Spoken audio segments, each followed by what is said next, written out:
কে মাংস ধুচ্ছে? হ্যাঁ,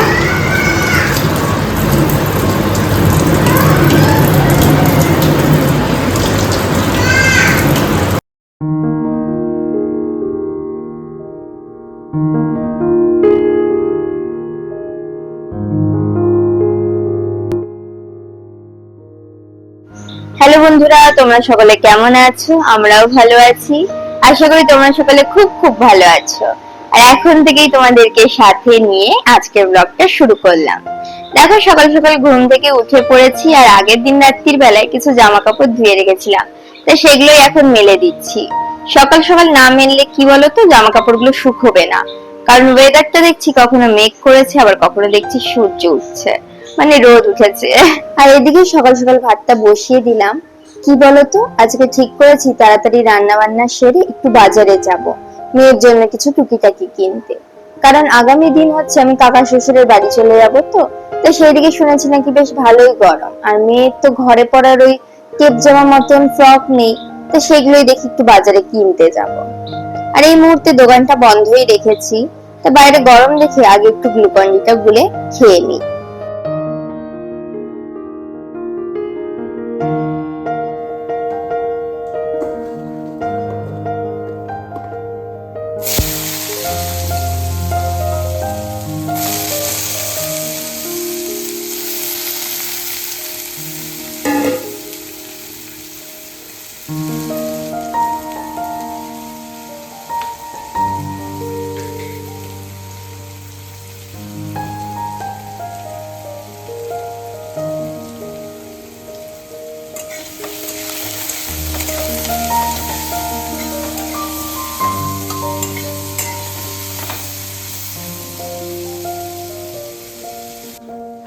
এদিকে মেয়ের জন্য ভেন্ডি আলু ভাজাটা বসিয়ে দিয়েছি।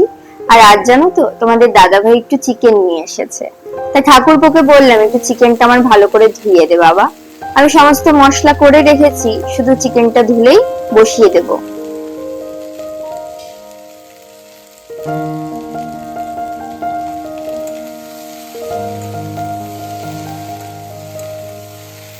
হালকা একটু নেড়ে চেড়ে ঢাকা দিয়ে দিলাম, এতে ভালো করে সবজি দুটো সেদ্ধ হয়ে যাবে।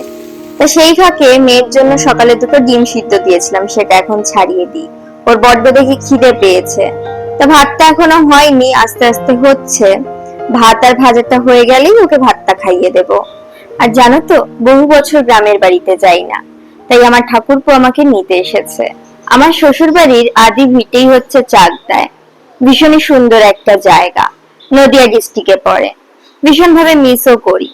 কি বলতো, তোমাদের দাদা ভাইয়ের অফিস থেকে সেভাবে একটা ছুটি দেয় না, তো সেজন্য আর ঘুরতে যাওয়াও হয় না। দাঁড়াও, এবার মেয়েকে একটু খেতে দিয়ে আসি।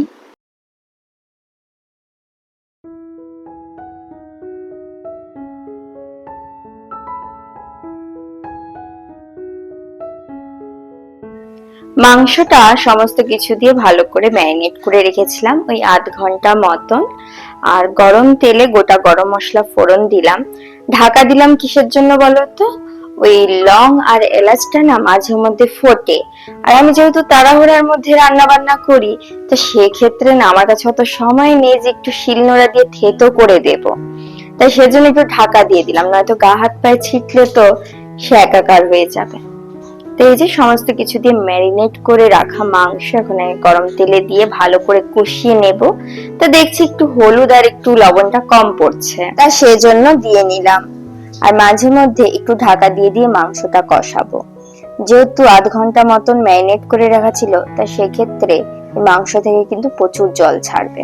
আর আজ জানো তো, মাংসে কোনো রকম টক দই ব্যবহার করিনি। কারণ আগের বার আমার ভালো করে মনে আছে, সে মাংসের টক দই দিয়ে ওই 30 মিনিট কি 45 মিনিটের জন্য ম্যারিনেট করে রেখে দিয়েছিলাম। কিন্তু যখনই কষাতে নিয়েছি মাংস, দেখছি পুরো ছেড়ে ছেড়ে দিচ্ছে, যেন মনে হচ্ছে কাঁচা অবস্থাতেই মাংস পেকে গেছে, সেদ্ধ হয়ে গেছে আর কি। তা সেই তো এক অবস্থা। আমি এখন ভাবছি মা এখন কষাই কি করে, এ তো মাংস সেদ্ধ হয়ে গেছে। তা যাই হোক, কোন রকম মাংস কষিয়ে গরম জল দিয়ে ফুটিয়ে নামিয়ে দিয়েছি। তা সেজন্য আজকে একদমই টক দই ব্যবহার করিনি।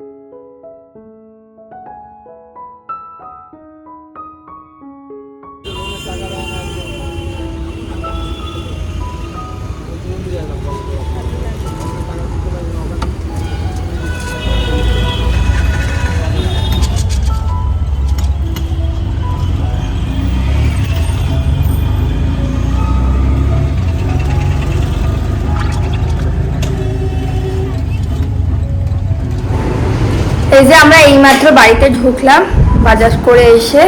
বাজারে গেছিলাম একটু মেয়ের জন্য কিছু কিনতে। তা মেয়ের জন্য যেরকমটা খুঁজছিলাম বাজারে সেরকমটা পাইনি। তা এই দেখো 3টে গেঞ্জি সেট কিনে নিয়ে এসেছি, একদম ফাইন কাপড়ের মধ্যে। গরমের মধ্যে এগুলো পরে বেশ ভালোই আরাম আছে। আর 2 মাস আগে জানো তো ফার্স্ট ক্রাই থেকে মেয়ের জন্য কয়টা গেঞ্জি সেট কিনেছিলাম।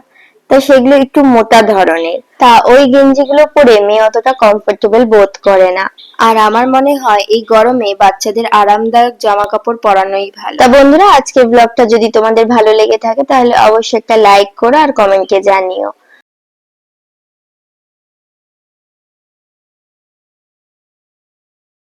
তাহলে চলো আজকে ব্লগটা এখানেই শেষ করছি। দেখা হবে নেক্সট ব্লগে। সবাই ভালো থাকবেন, সুস্থ থাকবেন।